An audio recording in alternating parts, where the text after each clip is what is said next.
सतनाम श्री वाहिगुरु साहिब जीओ। अथ ब्रह्म वर्णनम कबित शीच के सहंसर मुख जीव दवै सहंसर ताते नए नए नाम नित लित रहियत है। एक है ब्रह्मांड ताको पावत न पार को, ऐसे ऐसे कोट कोट रोम लहियत है। शेष के सहंसर मुख जीव दवै सहंसर। वाहिगुरु जी का खालसा वाहिगुरु जी की फतेह। सो 12 ਵਿਸ਼ੇਸ਼ਣਾਂ ਦੀ ਵਿਚਾਰ ਹੋ ਰਹੀ ਹੈ ਬ੍ਰਹਮ ਦੇ ਅਥਵਾ ਆਤਮਾ ਦੇ। ਅੱਜ ਹੁਣ 12ਵਾਂ ਵਿਸ਼ੇਸ਼ਣ ਆਪਾਂ ਵਿਚਾਰ ਰਹੇ ਹਾਂ। ਕੱਲ੍ਹ ਇੱਕ ਰਹਿ ਗਿਆ ਸੀ। ਆਥ ਬ੍ਰਹਮ ਵਰਣਨ। ਹੁਣ ਬ੍ਰਹਮ ਜੋ ਵਿਆਪਕ ਪਰਮਾਤਮਾ ਵਾਹਿਗੁਰੂ ਹੈ ਉਹਦਾ ਵਿਸ਼ੇਸ਼ਣ ਵਰਣਨ ਕਹੀਏ ਕਥਨ ਕਰਦੇ ਹਾਂ। ਕਬੇਤਿਆ ਸ਼ੇਸ਼ ਕੇ ਸਹੰਸਰ ਮੁਖ ਜੀਵ ਦਵੈ ਸਹੰਸਰ। ਜਿਵੇਂ ਸ਼ੇਸ਼ ਨਾਗ ਦੇ ਸਹੰਸਰ ਮੁਖ 1000 ਮੁਖ ਆ ਤੇ ਜੀਵ ਰਸਨਾ ਜਿਹੜੀਆਂ ਜ਼ਬਾਨਾਂ ਉਹ ਦਵੈ ਸਹੰਸਰ 2000 ਹਨ। ਇਹਨੂੰ ਮੰਨੀਏ ਨਹੀਂ ਕਹਿਣਾ ਹਨ, ਪੱਕਾ ਹੀ ਹੈ। ਇਹਦੇ ਵਿੱਚ ਕੋਈ ਵੀ ਪੁਰਾਣਕ ਗੱਲ ਨਹੀਂ ਮੰਨ ਲੈਣੀ ਵੀ ਪ੍ਰਾਣ ਦੀ ਗੱਲ ਹੈ ਤਾਂ ਕਰਕੇ, ਪਰ ਪ੍ਰਾਣ ਝੂਠੇ ਨਹੀਂ ਹੈ। ਸ਼ੇਸ਼ ਨਾਗ ਦੇ 1000 ਮੁਖ ਆ, 2000 ਰਸਨਾ, ਕਿਉਂਕਿ ਇੱਕ ਸੱਪ ਦੀਆਂ 2 ਰਸਨਾ ਹੁੰਦੀਆਂ, ਅੱਗੋਂ ਖੁੱਲ੍ਹੀ ਹੁੰਦੀ ਇੱਕ। ਤਾਂ ਤੇ ਨਏ ਨਏ ਨਾਮ ਨਿਤ ਲਿਤ ਰਹੀਅਤ ਹੈ। ਤਾਂ ਤੇ ਉਹ ਜਿਹੜੀਆਂ ਜ਼ਬਾਨਾਂ, ਤਾਂ ਤੇ ਕਹੀਏ ਉਹਨਾਂ ਜ਼ਬਾਨਾਂ ਤੋਂ ਨਿਤ ਪ੍ਰਤੀ ਪਰਮਾਤਮਾ ਦੇ ਨਵੇਂ ਤੋਂ ਨਵਾਂ ਨਾਮ ਲੇਤ ਕਹੀਏ ਲੈਂਦਾ ਜਪਦਾ ਹੀ ਰਹੀਅਤ ਰਹਿੰਦਾ ਹੈ। ਸਨਕ ਸਨੰਦ ਮਹੇਸ਼ ਸਮਾਨਾ ਸੇਖ ਨਾਗ ਤਿਰੋ ਮਰਮ ਨਾ ਜਾਣਾ। ਇਸ ਤਰ੍ਹਾਂ ਸ਼ੇਸ਼ ਨਾਗ ਬਾਰੇ ਗੁਰਬਾਣੀ ਜੀ ਵੇਖੋ ਲਿਖਿਆ ਹੈ। ਧੁਰ ਕੀ ਬਾਣੀ ਆਈ ਹੈ, ਇਹ ਬਾਣੀ ਮਹਾਂਪੁਰਖ ਕੀ ਨਿਜ ਘਰ ਵਾਸਾ ਹੋਏ। ਜਦੋਂ ਗੁਰਬਾਣੀ 'ਚ ਆ ਗਿਆ ਫਿਰ ਕੀ ਆਖਣਾ ਵੀ ਇਹ ਪੁਰਾਣਾਂ ਦੇ ਮੁਤਾਬਕ ਸਿੱਧਾ ਸਪਸ਼ਟ ਹੀ ਆ। ਸ਼ੇਸ਼ ਨਾਗ ਵੀ ਹੈ, ਉਹਦੇ 1000 ਮੁਖ ਵੀ ਹੈ ਤੇ 2000 ਉਹਦੀ ਰਸਨਾ ਹੈ। ਕਾਰਨ ਹਾਰ ਕਉ ਕਿਛ ਅਚਰਜ ਨਾਹੀਂ। ਪਰਮੇਸ਼ਰ ਅੱਗੇ ਕੋਈ ਇਹੋ ਜਿਹੀ ਗੱਲ ਹੈਗੀ ਜਿਹੜੀ ਹੋਵੇ ਨਾ। ਇਸ ਕਰਕੇ 2000 ਰਸਨਾ ਦੇ ਨਾਲ ਨਵੇਂ ਤੋਂ ਨਵਾਂ ਨਾਮ ਹਮੇਸ਼ਾ ਲੈਂਦਾ ਰਹਿੰਦਾ। ਇੱਕ ਵਾਰ ਜੋ ਲੈ ਲਏ ਫਿਰ ਦੂਜੀ ਵਾਰ ਉਹਨੂੰ ਨਾਮ ਨੂੰ ਜਪਦਾ ਨਹੀਂ। ਪਤਾ ਨਹੀਂ ਕਿੰਨੇ ਕੁ ਨਾਮ ਉਹ ਜਪ ਰਿਹਾ ਹੈ, ਕਿੱਡਾ ਵੱਡਾ ਭਗਤ ਹੈ ਪਰਮੇਸ਼ਰ ਦਾ। ਅਸੀਂ ਤਾਂ ਜਿਹੜੇ ਲਿਖੇ ਹੋਏ ਨਾਮ ਉਹ ਹੀ ਨਹੀਂ ਜਪ ਸਕਦੇ। ਇੱਕ ਹੈ ਬ੍ਰਹਿਮੰਡ ਤਾਂ ਕੋ ਪਾਵਤ ਨਾ ਪਾਰ ਕੋ। ਦੇਖੋ ਇੱਕ ਹੀ ਇਹ ਜਿਹੜਾ ਬ੍ਰਹਿਮੰਡ ਪਰਮੇਸ਼ਰ ਦਾ ਰਚਿਆ ਹੋਇਆ, ਤਾਂ ਕੋ ਕਹੀਏ ਉਸ ਦਾ ਵੀ ਕੋਈ ਪਾਰਾਵਾਰ ਨਹੀਂ ਪਾਵਤ ਪਾ ਸਕਦਾ। ਪਰਮੇਸ਼ਰ ਦੇ ਇੱਕ ਹੀ ਬ੍ਰਹਿਮੰਡ ਦਾ ਪਾਰਾਵਾਰ ਨਹੀਂ ਪਾਇਆ ਜਾ ਸਕਦਾ। 7 ਪਤਾਲ 7 ਆਕਾਸ਼ 7 ਪੁਰੀਆਂ ਇਹ ਬ੍ਰਹਿਮੰਡ ਕਿਹਾ ਜਾਂਦਾ। ਇਹਦੇ ਵਿੱਚ ਹੀ ਸਮੁੰਦਰ ਵੀ 7 ਆ ਜਾਂਦੇ ਆ। ਹਾਂਜੀ, ਸਾਰੇ ਤਾਰੇ ਸੂਰਜ ਚੰਦਰਮਾ ਧਰਤੀ ਆਹ 7 ਪਤਾਲ 7 ਆਕਾਸ਼ ਕਹਿ ਦਿੱਤਾ ਨਾ, ਤੇ 7 ਪੁਰੀਆਂ। ਇਹ ਭਾਵ ਸਾਰਾ ਕੁਝ ਹੀ ਜਿੰਨਾ ਵੀ ਆਪਾਂ ਅੱਖੀਂ ਦੇਖ ਰਹੇ ਬ੍ਰਹਿਮੰਡ ਇੱਕ ਆ। ਤੇ ਇੱਕ ਹੀ ਬ੍ਰਹਿਮੰਡ ਦਾ ਪਰਮੇਸ਼ਰ ਦਾ ਰਚਿਆ ਹੋਇਆ ਤੇ ਉਸ ਬ੍ਰਹਿਮੰਡ ਦਾ ਕੋਈ ਵੀ ਪਾਰਾਵਾਰ ਨਹੀਂ ਪਾ ਸਕਦਾ। ਐਸੇ ਐਸੇ ਕੋਟ ਕੋਟ ਰੂਮ ਲਹੀਅਤ ਹੈ। ਤੇ ਵੇਖੋ ਬ੍ਰਹਮ ਦੀ ਮਹਿਮਾ ਕਥਨ ਕਰ ਰਹੇ ਹਾਂ। ਐਸੇ ਐਸੇ ਕਹੀਏ ਇਹੋ ਜਿਹੇ ਜਿਹੜੇ ਕੋਟ ਕੋਟ ਕਰੋੜਾਂ ਬ੍ਰਹਿਮੰਡ ਉਸ ਬ੍ਰਹਮ ਦੇ ਇੱਕ ਇੱਕ ਰੂਮ ਵਿੱਚ ਲਹੀਅਤ ਕਹੀਏ ਜਾਣੀ ਦੇ ਆ। ਭਾਈ ਗੁਰਦਾਸ ਜੀ ਨੇ ਵੀ ਲਿਖਿਆ ਬਚਨ। ਭਾਈ ਗੁਰਦਾਸ ਜੀ ਵੀ ਪਰਮੇਸ਼ਰ ਦਾ ਜਦੋਂ ਨਿਰਗੁਣ ਸਰੂਪ ਦਾ ਕਥਨ ਕਰਦੇ ਆ, ਇਸ ਤਰ੍ਹਾਂ ਕਹਿੰਦੇ ਆ ਵੀ ਕਿ ਰੋਮ ਰੋਮ ਵਿੱਚ ਰੱਖੀ ਹੋਣ। ਬਹੁਤ ਤੁਕਾਂ ਉਹਨਾਂ ਦੀਆਂ, ਘੱਟੋ ਘੱਟ 9-10 ਵਾਰ 9-10 ਜਿਹੜੇ ਸ਼ਬਦਾਂ ਵਿੱਚ ਉਹਨਾਂ ਵਾਰਾਂ ਦੇ ਵਿੱਚ ਕਿਹਾ ਹੋਇਆ। ਰੋਮ ਰੋਮ ਵਿੱਚ ਰੱਖਿਓਨ ਕਰ ਬ੍ਰਹਿਮੰਡ ਕਰੋੜ ਸਮਾਰਾ। ਇਕਸ ਬ੍ਰਹਿਮੰਡ ਵਿੱਚ 10-10 ਕਰ ਅਵਤਾਰ ਉਤਾਰਾ। केते वेद व्यास कर कई, केते कते मुहम्मद यारा। कुदरत एक एता पसारा। इक्को ही कहते कुदरत आ, एडा वड्डा पसारा। रोम रोम एक एक रोम विच करोड़ां ही ब्रह्मंड बेअंती रखे एक रोम विच ही। हिसाब ला लो, उन्ने कृष्ण व्यास वेद, उन्ने सतयुग कलयुग सारे विच ही आ जाते। एक एक ब्रह्म रोम विच जिहड़े करोड़ां करोड़ां ब्रह्मंड आ। कह सुखदेव एक अदब है पुरख जासो। सुखदेव कवि जी कथन करते हैं कि एक ब्रह्म ही अदब है, द्वैत पुणे तो रहत है, दूजेपन तो रहत है। ऐसा है पुरख जासो, जासो कहिए जिस ब्रह्म दे ताई जेड़े नेत नेत कहे ना प्रमाण गहीयत है। जिस जासो कहिए ज्यादा अर्थ जिस, सो दा अर्थ समान जा ताई। जिस समान जिस ब्रह्म दे ताई जेड़े नेत नेत जेड़े है ना वेद, वो भी नेत नेत बेअंत बेअंती नहीं है तेरा अंत, नहीं है तेरा अंत। इस तरह वेद बेअंत बेअंती वेद कह कहिंदे आखदे है, पर ना प्रमाण गहीयत है। पर उस ब्रह्म का जिहड़ा प्रमाण आ, अंदाजा आ, गिणती आ, वो नहीं गहीयत कहिए पकड़ी जाती। ना ही उहदी सदर्शता दा होर कोई प्रमाण ही ग्रहण करीदा। कोई प्रमाण नहीं है। 8 प्रमाण मन्ने आ, 6 प्रमाण मन्ने आ, ते 8 प्रमाण भी परमेश्वर दे, वो 8 प्रमाणां दे राही भी उस दे बेअंत बेअंत पुणे नूं गहीयत कहिए पकड़िया नहीं जाता, ग्रहण नहीं करिया जाता। वो मालक बेअंत है। अत ऊँचा ताका दरबारा, अंत नहीं किछ पारा वारा। सो प्रमाण दा अंदाजा जां गिणती, हाँ जी, मिणती तो भी रहत आ, गिनती तो भी रहत आ, परमेश्वर अंदाजे तो भी रहत आ। इस तरह गहीयत कहिए पकड़िया नहीं जाता, ते मिणती उहदी पकड़ी नहीं जाती, गिनती अंदाजा पकड़िया नहीं जाता, ते उहदी बराबरता दा भी कोई प्रमाण गहीयत कहिए ग्रहण नहीं करीदा। एडा वड्डा उहदे बराबर दा कोई है ही नहीं। वड्डा होवे फिर वड्डा, साहिब ऊँचा था, ऊँचे उपर ऊँचा ना हो, ए वड्डू ऊँचा होवे कोई। सत चेतन आनंद स्वरूप अविनाशी। हे सिख, वो जिहड़ा पार ब्रह्म परमेश्वर आ,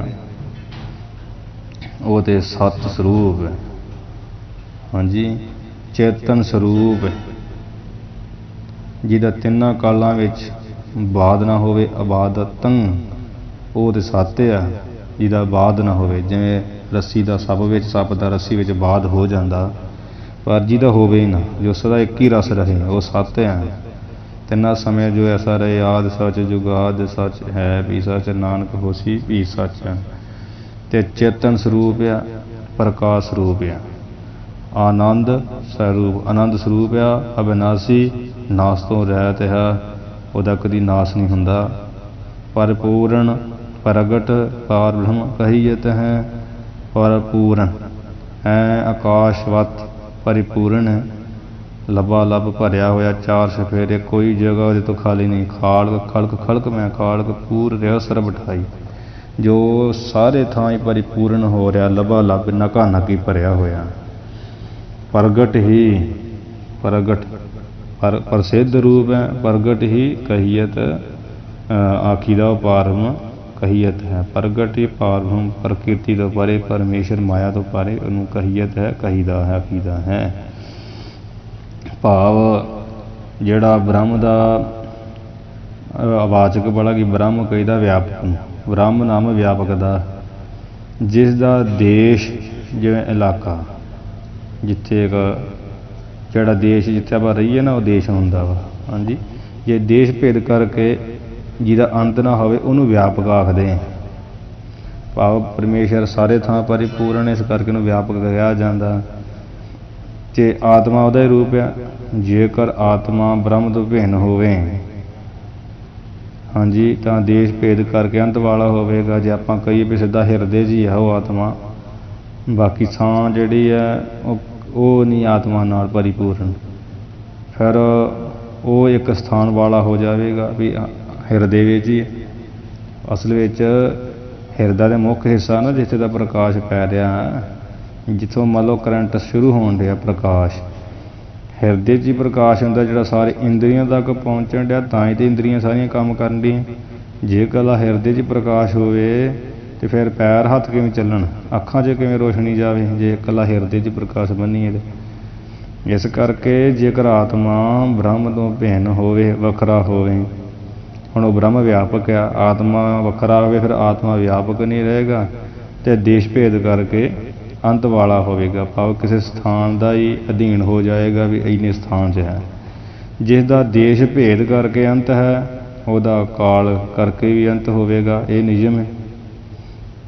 ਜਿਵੇਂ ਆ ਸਮਝ ਲਓ ਇੱਥੋਂ ਲੈ ਕੇ ਤੇ 1 ਕਿਲੋਮੀਟਰ ਤੱਕ ਮੰਨ ਲਓ ਕਿਸੇ ਚੀਜ਼ ਦੀ ਵਿਆਪਕਤਾ, ਹਾਂਜੀ, ਉਹ ਦੇਸ਼ ਤੱਕ, ਦੇਸ਼ ਭੇਦ, ਅਤੇ ਉਹ ਵਿਆਪਕ ਉੱਥੋਂ ਤੱਕ ਜੇ ਆਪਾਂ ਤੁਰੇ ਜਾਵਾਂਗੇ 1 ਕਿਲੋਮੀਟਰ ਤੋਂ ਆਪਾਂ ਅੱਗੇ ਟੱਪ ਕੇ ਅਤੇ ਫਿਰ ਕੀ ਹੋ ਜੂ, ਭਾਵ 1 ਕਿਲੋਮੀਟਰ ਤੱਕ ਜਿੰਨਾ ਸਮਾਂ ਲੱਗਣਾ ਉਦੋਂ ਤਾਂ ਉਹ ਵਿਆਪਕ ਉਹ ਚੀਜ਼ ਹੈਗੀ ਹੈ।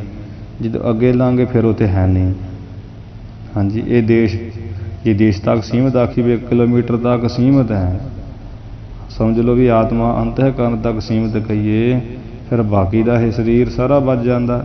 ਬਾਕੀ ਆਤਮਾ ਦੀ ਵਿਆਪਕਤਾ ਬਾਹਰ ਅੰਦਰ ਨਹੀਂ ਰਹਿੰਦੀ, ਫਿਰ ਇਕੱਲੇ ਅੰਤःਕਰਨ ਵਿੱਚ ਰਹਿ ਜਾਏਗੀ। ਜੇ ਦੇਸ਼ ਕਰਕੇ ਭੇਦ ਆ, ਫਿਰ ਸਮੇਂ ਕਰਕੇ ਵੀ ਭੇਦ ਹੈ। ਜਿਵੇਂ 1 ਕਿਲੋਮੀਟਰ ਤੱਕ ਤੁਸੀਂ ਚੱਲਦੇ ਗਏ, ਵਿਆਪਕਤਾ ਜਿਸ ਤੱਕ ਸੀ ਕਿਸੇ ਚੀਜ਼ ਦੀ, ਵਸਤੂ ਦੀ, 1 ਕਿਲੋਮੀਟਰ ਤੋਂ ਅੱਗੇ ਟੱਪ ਗਏ ਅਤੇ ਉਹ ਸਮਾਂ ਜਿਹੜਾ ਸੀ ਜਿੰਨਾ 1 ਕਿਲੋਮੀਟਰ ਤੱਕ ਲੱਗਣਾ ਪੂਰਾ ਹੋ ਗਿਆ। ਅੱਗੇ ਕੀ ਆ, ਕੁਝ ਵੀ ਨਹੀਂ, ਅੱਗੇ ਖਤਮ ਹੋ ਗਿਆ। ਫਿਰ ਉਹਦਾ ਦੇਸ਼ ਕਰਕੇ ਵੀ ਅੰਤ ਹੋ ਗਿਆ ਵੀ ਇੱਥੋਂ ਤੱਕ ਹੀ ਸੀ, ਅਤੇ ਜਿੰਨਾ ਚਿਰ ਦਾ ਕਿਲੋਮੀਟਰ ਆ ਰਿਹਾ ਸੀ ਉਹਨਾਂ ਚਿਰ ਸਮਾਂ, ਉਸ ਸਮੇਂ ਕਰਕੇ ਵੀ ਉਹਦਾ ਅੰਤ ਹੋ ਗਿਆ। ਫਿਰ ਜਿਸ ਦਾ ਦੇਸ਼ ਕਾਲ ਕਰਕੇ ਅੰਤ ਹੋਵੇ ਉਹਨੂੰ ਵਿਆਪਕ ਨਹੀਂ ਕਹਿੰਦੇ ਅਤੇ ਉਹਨੂੰ ਨਿੱਤ ਨਹੀਂ ਕਹਿੰਦੇ, ਉਹਨੂੰ ਅਨਿੱਤ ਕਹਿੰਦੇ, ਆਹ ਸਦਾ ਨਾ ਰਹਿਣ ਵਾਲਾ। ਅਤੇ ਇਸ ਕਰਕੇ ਫਿਰ ਆਤਮਾ ਜਿਹੜਾ ਅਨਿੱਤ ਹੋਵੇਗਾ। ਇਸ ਲਈ ਆਤਮਾ ਬ੍ਰਹਮ ਤੋਂ ਭਿੰਨ ਨਹੀਂ ਹੈ ਕਹਿਣਾ, ਉਹਦਾ ਹੀ ਰੂਪ ਕਹਿਣਾ ਹੈ। ਜੇਕਰ ਬ੍ਰਹਮ ਨੂੰ ਆਤਮਾ ਤੋਂ ਭਿੰਨ ਮੰਨਾਂਗੇ, ਆਤਮਾ ਬ੍ਰਹਮ ਤੋਂ ਭਿੰਨ ਨਹੀਂ ਹੈ। ਜੇਕਰ ਬ੍ਰਹਮ ਨੂੰ ਨਾ ਆਤਮਾ ਬ੍ਰਹਮ ਤੋਂ ਭਿੰਨ ਹੈ, ਨਾ ਬ੍ਰਹਮ ਆਤਮਾ ਤੋਂ ਭਿੰਨ ਹੈ।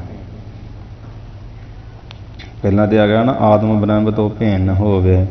ਹਾਂਜੀ, ਹੁਣ ਜੇਕਰ ਬ੍ਰਹਮ ਨੂੰ ਆਤਮਾ ਤੋਂ ਭਿੰਨ ਮੰਨਾਂਗੇ ਤਾਂ ਫਿਰ ਬ੍ਰਹਮ ਵੀ ਅਨਾਤਮਾ ਹੋਵੇਗਾ, ਕਿਉਂਕਿ ਫਿਰ ਉਹ ਵੀ ਦੇਸ਼ ਕਾਲ ਦੇ ਅਧੀਨ ਹੋ ਗਿਆ, ਦੇਸ਼ ਤੇ ਕਾਲ ਦੇ ਅਧੀਨ ਹੋ ਗਿਆ ਅਤੇ ਉਹ ਵੀ ਅਨਿੱਤ ਹੋ ਗਿਆ। ਅਤੇ ਫਿਰ ਬ੍ਰਹਮ ਅਨਾਤਮਾ ਹੋ ਜਾਊਗਾ ਅਤੇ ਅਨਾਤਮਾ ਪਦਾਰਥ ਘਟ ਆਦਿ ਜੜ ਹਨ। ਹਾਂਜੀ, ਘਟ ਮਟ ਦੀ ਨਿਆਈ ਜੜ ਆ ਅਨਾਤਮਾ ਪਦਾਰਥ, ਜਿਨ੍ਹਾਂ ਵਿੱਚ ਆਤਮਾ ਨਹੀਂ ਹੈ। ਕਿਉਂਕਿ ਸਮੇਂ ਦੇਸ਼ ਕਾਲ ਤੱਕ ਸੀਮਿਤ ਰਹਿ ਗਿਆ ਨਾ, ਫਿਰ ਬ੍ਰਹਮ ਵੀ ਆਤਮਾ ਤੋਂ ਭਿੰਨ ਹੋਣ ਕਰਕੇ ਜੜ ਮੰਨਣਾ ਪਊਗਾ।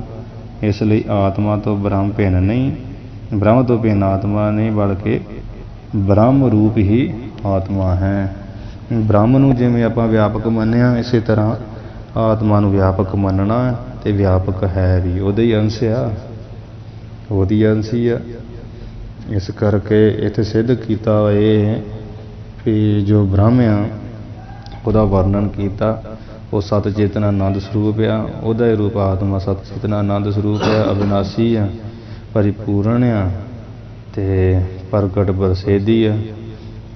ਪਾਰ ਬ੍ਰਹਮ ਦਾ ਰੂਪ ਕਹੀ ਜਾਂਦੀ, ਪ੍ਰਾਤਮਾ ਪਾਰ ਬ੍ਰਹਮ ਕਾ ਰੂਪ। ਫਿਰ ਹੀ ਉਹ ਬਚਨ ਆ ਗਿਆ ਗੁਰੂ ਅਰਜਨ ਦੇਵ ਮਹਾਰਾਜ ਜੀ ਦਾ, ਜੋ ਰਾਮਕਲੀ ਵਿੱਚ ਆਉਂਦਾ। ਸੋ ਮੁੱਖ ਦੀ ਗੱਲ ਉਲਝਣਾਂ 'ਚ ਪੈਣ ਨੂੰ ਇਹ ਇੰਨਾ ਹੀ ਆ ਕਿ ਆਤਮਾ ਪਰਮਾਤਮਾ ਦਾ ਰੂਪ ਆ ਅਤੇ ਅੰਸ਼ ਅਤੇ ਅੰਸ਼ੀ ਵਿੱਚ ਕੋਈ ਭੇਦ ਨਹੀਂ ਹੁੰਦਾ। ਪਰਮੇਸ਼ਰ ਅੰਸ਼ੀ ਹੈ, ਬ੍ਰਹਮ ਆਤਮਾ ਅੰਸ਼ ਹੈ। ਕਹੋ ਕਬੀਰ ਇਹ ਰਾਮ ਕੀ ਅੰਸ਼। ਦੋਹਰਾ ਇਹ ਦੁਆਦਸ ਵਿਸਥਾਰ ਸੋਂ, ਇਹ ਬ੍ਰਹਮ ਦੇ ਬੜੇ ਜਿਹੜੇ ਸੁੰਦਰ ਦੁਆਦਸ 12 ਵਿਸ਼ੇਸ਼ਣ ਹੈ, ਉਹ ਵਿਸਥਾਰ ਸੋਂ ਵਿਸਥਾਰ ਨਾਲ ਕਹੇ ਵਿਸ਼ੇਖਣ ਚਾਰ। ਇਹ ਸਿੱਖ ਚਾਰ ਕਹੀਏ ਸੁੰਦਰ ਵਿਸ਼ੇਸ਼ਣ ਕਹੇ ਆ 12 ਬੜੇ ਵਿਸਥਾਰ ਨਾਲ ਦੇ ਦਿੱਤਾ ਹੈ। ਐਸੇ ਜਾਣੋ ਆਪ ਕੋ ਹੈ ਸਿੱਖ। ਇਹ ਜਿਹੜੇ 12 ਵਿਸ਼ੇਸ਼ਣ ਕਹੇ ਆ ਬ੍ਰਹਮ ਦੇ ਸੰਬੰਧ ਵਿੱਚ, ਤੇ ਇਹ ਹੈ ਇਸ ਪ੍ਰਕਾਰ ਹੀ ਤੂੰ ਆਪ ਕੋ ਆਪਣੇ ਆਪੇ ਨੂੰ, ਆਪਣੀ ਆਤਮਾ ਨੂੰ ਤੂੰ ਜਿਹੜਾ ਵਾ ਜਾਣੋ ਕਹੀਏ ਜਾਣਨਾ ਕਰ। ਤੇਰਾ ਆਤਮਾ ਪਰਮਾਤਮਾ ਦਾ ਰੂਪ ਹੈ। ਇਹ ਵੇਦ ਕੋ ਸਾਰ, ਇਹੀ ਜਿਹੜੇ 4 ਵੇਦ ਆ ਉਹਨਾਂ ਦੇ ਮਹਾਂਵਾਕ ਆ, ਜਿਹਦੇ ਕੀਤੇ 3 ਹਿੱਸੇ ਕੀਤੇ ਆ, ਉਹ ਵੇਦਾਂ ਦਾ ਇਹੀ ਸਾਰ ਸਿਧਾਂਤ ਆ।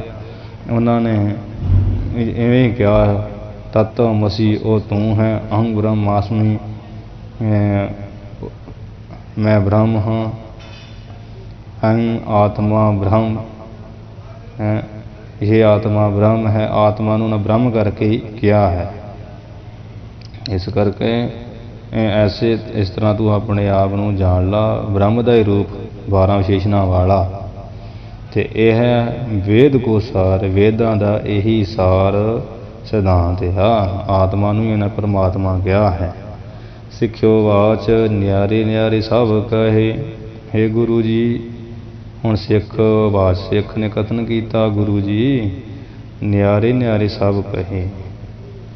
ਆਪ ਜੀ ਨੇ ਵੱਖਰੇ ਵੱਖਰੇ ਇਹ ਜਿਹੜੇ ਸਭ ਸਾਰੇ ਵਿਸ਼ੇਸ਼ਣ ਆ ਮੇਰੇ ਤਾਈਂ ਕਹੇ ਕਹਿਣਾ ਕੀਤੇ ਆ। ਬਲ ਵਿਕਰਮ ਅਰਨਾਮ, ਆਪ ਜੀ ਨੇ ਪਰਮਾਤਮਾ ਦਾ ਜਿਹੜਾ ਬਲ ਆ ਕਿੱਡਾ ਤਗੜਾ ਮਹਾਨ ਹੈ। ਉਹ ਕਿਸ ਤਰ੍ਹਾਂ ਵਿਨਾਸੀ ਸਤ ਚੇਤਨ ਆਨੰਦ ਸਰੂਪ ਪਰਿਪੂਰਨ ਹੈ ਜੋ, ਤੇ ਜਿਹਨੂੰ ਪਰਮੇਸ਼ਰ ਨੂੰ ਸ਼ੇਸ਼ਨਾਗ ਵਰਗੇ 2-2000 ਰਸਨਾਂ ਦਾ ਨਾਮ ਜਪ ਰਹੇ ਨਵੇਂ ਤੋਂ ਨਵਾਂ, ਜਿਹਨੇ ਕਰੋੜਾਂ ਕਰੋੜ ਬ੍ਰਹਿਮੰਡ ਦੇ ਇੱਕ ਕਰੋੜ ਵਿੱਚ ਰੱਖੇ ਹੋਏ ਆ। ਇਸ ਤਰ੍ਹਾਂ ਪਰਮੇਸ਼ਰ ਦਾ ਬਲ ਵਿਕਰਮ, ਉਹਦਾ ਉਦਮ, ਜਿਹੜਾ ਵਿਕਰਮ ਹੁੰਦਾ ਪੁਰਸ਼ਾਰਥ ਜਾਂ ਕਿ ਜੋ ਇਸ ਦੇ ਉਦਮ ਦੁਆਰਾ ਹੀ ਜੜ ਚੇਤਨਾ ਵਿੱਚ ਸੱਤਾ ਵਰਤ ਰਹੀ ਹੈ। ਜੀਵ ਸਾਰੇ ਕਿਰਿਆ ਕਰ ਰਹੇ ਹੈ। ਇਹ ਸਰੀਰ ਦੀਆਂ ਇੰਦਰੀਆਂ ਕਿਰਿਆ ਕਰ ਰਹੀਆਂ, ਉਦਮ ਵਿੱਚ ਆ ਰਹੀਆਂ। ਜਿਸ ਦੇ ਉਦਮ ਸਦਕਾ ਜਿਸ ਪਰਮਾਤਮਾ ਦਾ ਤੁਸੀਂ ਬਾਲ ਵਿਕਰਮ ਉਦਮ ਔਰ ਨਾਮ ਅਤੇ ਨਾਮ ਜਿਹੜਾ ਵਿਸ਼ੇਸ਼ਣਾਂ ਦੇ ਰਾਹੀਂ ਨਿਆਰੇ ਨਿਆਰੇ ਵੱਖਰੇ ਵੱਖਰੇ ਸਭ ਸਾਰੇ ਕਹਿਣਾ ਕੀਤੇ ਹਨ। ਰੂਪ ਕਹਾਂ ਹੈ ਬ੍ਰਹਮ ਕੋ, ਪਰ ਆਪ ਜੀ ਦੱਸਣਾ ਕਰੋ ਗੁਰੂ ਜੀ। ਬ੍ਰਹਮ ਕੋ, ਜਿਹੜਾ ਬ੍ਰਹਮ ਦਾ ਸਰੂਪ ਆ, ਉਹ ਕਹਾਂ ਹੈ, ਕੀ ਹੈ। ਕਾਂ ਦਾ ਅਰਥ ਕੀ ਹੈ, ਮੁੱਖ ਪਾਠ ਇਹੀ ਲੈਣਾ। ਕਾਂ ਦਾ ਅਰਥ ਕਿੱਥੇ ਵੀ ਹੁੰਦਾ, ਤੇ ਕਾਂ ਦਾ ਅਰਥ ਕੀ, ਇਹ ਮੁੱਖ ਬਣਦਾ ਇੱਥੇ। ਇਹ ਬ੍ਰਹਮ ਦਾ ਸਰੂਪ ਗੁਰੂ ਜੀ ਕੀ ਹੈ। ਮੇਰੇ ਤਾਈਂ ਤੁਸੀਂ ਕਹੋ ਲਹੋ ਗਿਆਨ ਕੋ ਧਾਮ। ਜਿਸ ਗਿਆਨ ਨੂੰ ਜਾਣ ਕੇ ਮੈਂ ਬ੍ਰਹਮ ਸਰੂਪ ਦੇ ਧਾਮ ਕਹੀਏ, ਘਰ ਨੂੰ ਲਹੋਂ ਕਹੀਏ ਪ੍ਰਾਪਤ ਕਰ ਲਵਾਂ। ਗਿਆਨ ਕੋ ਧਾਮ, ਜੋ ਗਿਆਨ ਦੇ ਘਰ ਬ੍ਰਹਮ ਆ, ਉਹਨੂੰ ਲਹੋਂ ਕਹੀਏ ਪ੍ਰਾਪਤ ਕਰ ਲਵਾਂ। ਬ੍ਰਹਮ ਦਾ ਸਰੂਪ ਕੀ ਆ ਗੁਰੂ ਜੀ ਮੈਨੂੰ ਦੱਸਣਾ ਕਰੋ, ਜਿਸ ਕਰਕੇ ਜੋ ਗਿਆਨ ਦਾ ਘਰ, ਗਿਆਨ ਸਰੂਪ ਬ੍ਰਹਮ ਆ, ਲਹੋਂ ਕਹੀਏ ਮੈਂ ਪ੍ਰਾਪਤ ਕਰ ਲਵਾਂ, ਜਾਣ ਲਵਾਂ। ਤੇ ਜਾਂ ਵੀ ਗਿਆਨ, ਜਿਸ ਗਿਆਨ ਦੇ ਦੁਆਰਾ ਜਿਹੜਾ ਮੈਂ ਆਪਣੇ ਸਵੈ ਸਰੂਪੀ ਘਰ ਨੂੰ ਧਾਮ ਕੇ ਸਵੈ ਸਰੂਪੀ ਘਰ ਨੂੰ ਲਹੋਂ ਜਾਣ ਲਵਾਂ, ਪ੍ਰਾਪਤ ਕਰ ਲਵਾਂ। ਸ੍ਰੀ ਗੁਰੂ ਵਾਚ ਦੋਹਰਾ, ਸ੍ਰੀ ਗੁਰੂ ਜੀ ਕਥਨ ਕਰ ਲੱਗੇ, ਅਪਰਮਾਨ ਅਦਵੈਤ ਹੈ। ਇਹ ਸਿੱਖੋ ਪਰਮਾਤਮਾ ਜਿਹੜਾ ਨਾ ਪ੍ਰਮਾਣ ਨਾਲ ਪੇਸ਼ੇ ਗਿਆ, ਮਿਣਤੀ ਤੋਂ ਆ ਕਹੀਏ ਰਹਿਤ ਹੈ। ਹਾਂਜੀ, ਫਿਰ ਪ੍ਰਮਾਣ ਨਾਮ ਅੰਦਾਜ਼ੇ ਦਾ ਵੀ ਹੁੰਦਾ, ਅੰਦਾਜ਼ੇ ਤੋਂ ਰਹਿਤ ਹੈ। ਪ੍ਰਮਾਣ ਨਾਮ ਮਿਣਤੀ ਗਿਣਤੀ ਦਾ ਵੀ ਹੁੰਦਾ, ਉਹ ਗਿਣਤੀਆਂ ਮਿਣਤੀਆਂ ਤੋਂ ਵੀ ਰਹਿਤ ਆ। ਤੇ ਅਦਵੈਤ ਹੈ, ਅਦਵੈਤ ਸਰੂਪ ਆ। ਅਦਵੈਤ ਨਾਮ 2 ਦਾ ਤੇ ਆ ਨਾਮ ਰਹਿਤ ਦਾ ਦਵੈਤ ਦੁਤੀਆ ਭਾ ਤੋਂ ਰਹਿਤ ਆ। ਦਵੈਤ ਨਾਮ ਈਰਖਾ ਤੋਂ ਰਹਿਤ, ਕਿਉਂਕਿ ਦੂਜਾ ਕੋਈ ਬ੍ਰਹਮ ਹੈ ਨਹੀਂ ਹੈ। ਈਰਖਾ ਕਿਹਨਾਂ ਕਰਨੀ? ਈਰਖਾ ਉਦੋਂ ਹੁੰਦੀ ਜਦੋਂ ਕੋਈ ਦੂਜਾ ਪੈਦਾ ਹੋ ਜਾਏ ਵੱਡਾ ਆਪਣੇ ਨਾਮ ਬਰਾਬਰ ਦਾ। ਅਸੀਂ ਕਹਿੰਦੇ ਵੀ ਇਹ ਕਿਵੇਂ ਪੈਦਾ ਹੋ ਗਿਆ, ਉਦੋਂ ਹੀ ਸਾਡੇ 'ਚ ਦਵੈਤ ਭਾਵ ਪੈਦਾ ਹੁੰਦਾ। ਅੱਛਾ, ਇਹ ਮੇਰੇ ਬਰਾਬਰ ਦਾ, ਇਹ ਤਾਂ ਹੋ ਹੀ ਨਹੀਂ ਸਕਦਾ ਹੈ। ਮੈਂ ਐਡਾ ਗਿਆਨੀ, ਇਹ ਕਿਵੇਂ ਗਿਆਨੀ ਹੋ ਸਕਦਾ? ਜੋ ਮੈਂ ਗੱਲ ਕਹਿੰਦਾ ਉਹੀ ਮੰਨਣ ਯੋਗ ਹੈ, ਇਹਦੀ ਗੱਲ ਮੰਨਣ ਯੋਗ ਨਹੀਂ। ਜਦੋਂ ਸਾਡੇ ਬਰਾਬਰ ਦਾ ਕੋਈ ਖੜਾ ਹੋ ਜਾਂਦਾ ਉਦੋਂ ਦਵੈਤ ਹੁੰਦੀ, ਅਤੇ ਉਹ ਪਰਮੇਸ਼ਰ ਦਵੈਤ ਈਰਖਾ ਤੋਂ ਰਹਿਤ। ਕਿਉਂ? ਕਿਉਂਕਿ ਦਵੈਤ ਕਹੀਏ ਦੂਜੇ ਪੁਣੇ ਤੋਂ ਆ ਕਹੀਏ ਰਹਿਤ ਆ, ਭਾਵ ਦਵੈਤ ਅਦਵੈਤ, ਅਦਵੈਤ ਸਰੂਪ ਹੈ। ਇੱਕੋ ਹੀ ਬ੍ਰਹਮ ਹੈ, ਇੱਕੋ ਹੈ ਭਾਈ, ਇੱਕੋ ਹੈ ਦੂਜਾ ਸਾਹਿਬ ਮੇਰਾ ਇੱਕੋ ਹੈ, ਤੁਧ ਬਿਨ ਦੂਜਾ ਨਹੀਂ ਕੋਈ। ਮੈਂ ਗਿਣਤੀਆਂ ਮਿਣਤੀਆਂ ਪ੍ਰਮਾਣਾਂ ਅੰਦਾਜ਼ਿਆਂ ਤੋਂ ਰਹਿਤ ਆ, ਅਦਵੈਤ ਸਰੂਪ ਹੈ। ਦਵੈਤ ਨਾਮ ਈਰਖਾ ਦਾ, ਦਵੈਤ ਨਾਮ ਦੋ ਦਾ, ਦਵੈਤ ਦੂਜੇ ਪੁਣੇ ਤੋਂ ਰਹਿਤ ਹੈ, ਭਾਵ ਅਦਵੈਤ। ਗਿਣਤੀ ਮਿਣਤੀ ਅੰਦਾਜ਼ੇ ਤੋਂ ਰਹਿਤ, ਇਹ ਅਦਵੈਤ ਕਹੀਏ ਇਕੱਲਾ ਹੈ। ਅਤੇ ਪ੍ਰਮਾਣ ਜਾਂ ਅਪਰਮਾਣ 6 ਪ੍ਰਕਾਰ ਦੇ ਪ੍ਰਮਾਣ ਮੰਨੇ ਆ ਗ੍ਰੰਥਾਂ ਵਿੱਚ, ਅਤੇ ਵਿਚਾਰ ਸਾਗਰ 'ਚ ਵੀ ਆਉਂਦੇ ਆ, ਬਿਰਤੀ ਪ੍ਰਭਾਕਰ 'ਚ ਵੀ ਆਉਂਦੇ ਆ।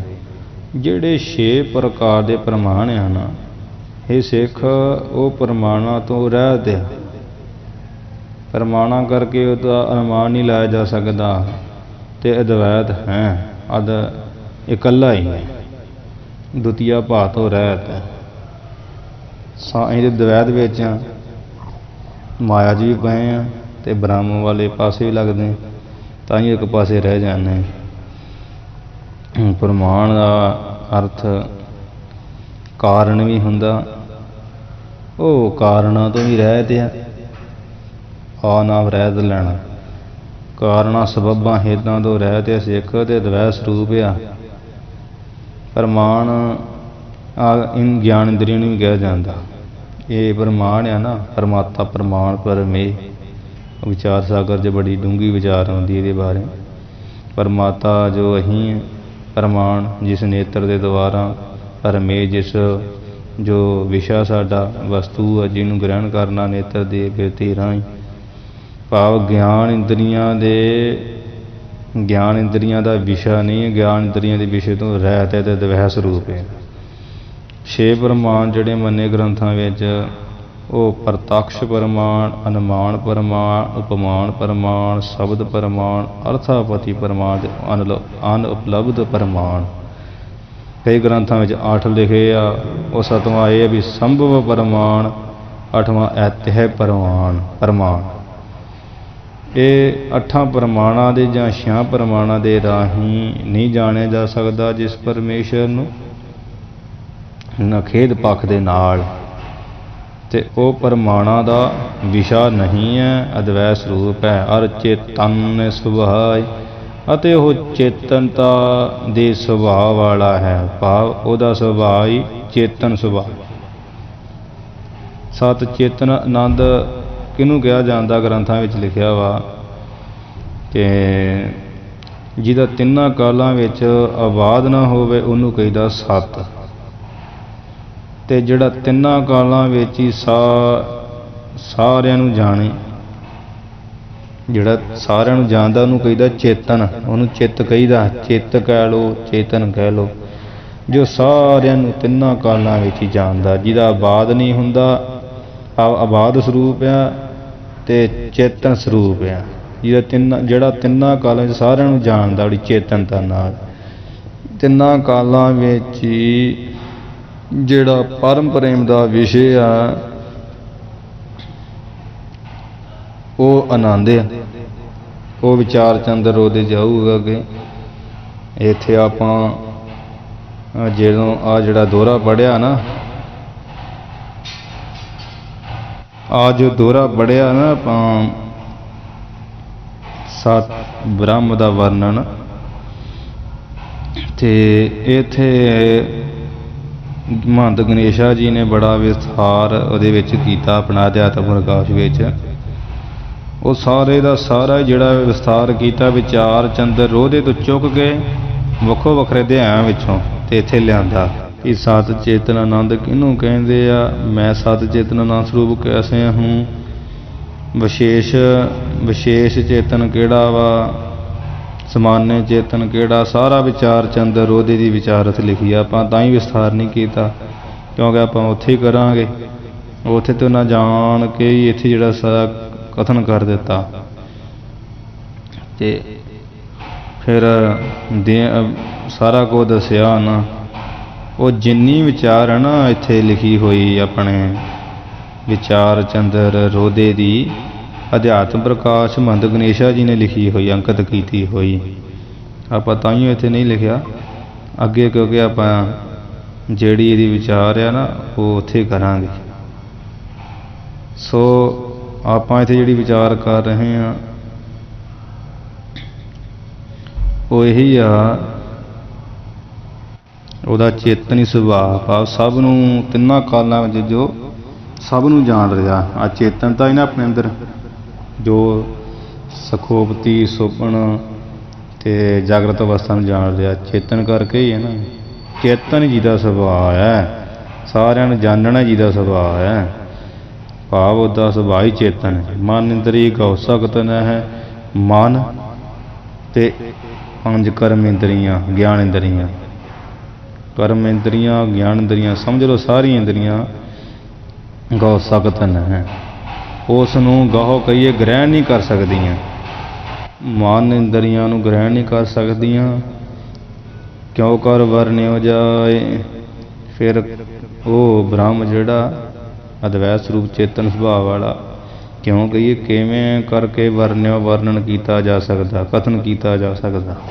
ਕਿਉਂ? ਕਿਉਂਕਿ ਮਨ ਬਿਰਦੀਆਂ ਬਣ ਕੇ ਗਿਆਨ ਇੰਦਰੀਆਂ ਰਾਹੀਂ ਨਿਕਲਦਾ ਤੇ ਇਹਦੇ ਸ਼ਬਦ ਸਪਰਸ਼ ਰੂਪ ਰਸ ਗੰਧ ਇਹਨਾਂ ਵਿਸ਼ਿਆਂ ਨੂੰ ਗ੍ਰਹਿਣ ਕਰ ਸਕਦਾ, ਇੰਦਰੀਆਂ ਵੀ ਤੇ ਮਨ ਵੀ।